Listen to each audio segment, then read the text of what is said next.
So the iPhone 12 actually ended up getting discontinued the other day. Now, this is actually kind of a very sad thing, to be honest. I truly did feel like the iPhone 12 was a pretty good iPhone. I think it had a pretty good lifespan. This thing ended up lasting all the way basically from 2020 all the way up until 2023. So this was like multiple different iPhone generations that this iPhone ended up lasting. And I think that deserves some credit for this iPhone. So I think if you own an iPhone 12, you should definitely give it the proper respect that it deserves, because it was definitely a solid iPhone. Now, in 2020, when this iPhone first came out, I felt like it was a good upgrade, but it quickly kind of turned into kind of a strange upgrade. I think in terms of the body, it was a good upgrade coming from the iPhone 11, but beyond that, it really wasn't this like monumental change. It was a pretty basic thing, to be honest. Like, it was a pretty basic upgrade. And I also didn't like how this iPhone had a smaller battery than its predecessor. I kind of did feel like that was very, very weird. But beyond that, this was honestly a pretty decent upgrade coming from the iPhone 11,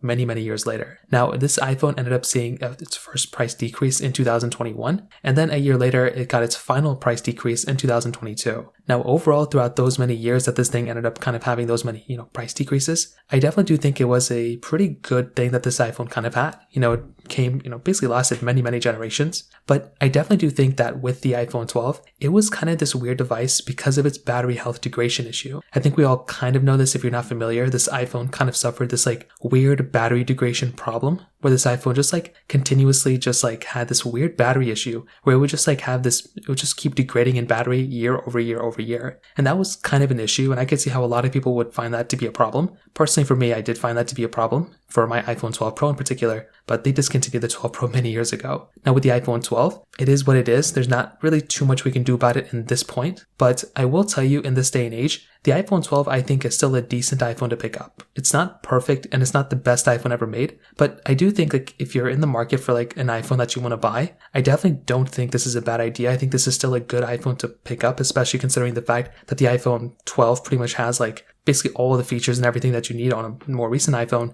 But as I mentioned before, I think you're probably better off buying something like an iPhone 13, iPhone 14. Those are probably going to be the better iPhones for you. But I still respect the iPhone 12 a lot. I still love this iPhone a lot. And at the end of the day, I definitely do think this was probably one of the better iPhones they've made in the last like 5 years. But it's definitely not the best one. I think the iPhone 11 in some ways is better. But I did like how they kind of went ahead and like actually like fixed the body and they improved the display. Those things were really, really important. So that kind of covers it up there. If you have any other thoughts or questions, let me know in the comment section below. Hit the like button, that'll mean so much, but definitely hit that subscribe button. More importantly than everything else, I love every single one of you guys. Hopefully I'll catch you guys in the next video. Peace out till then.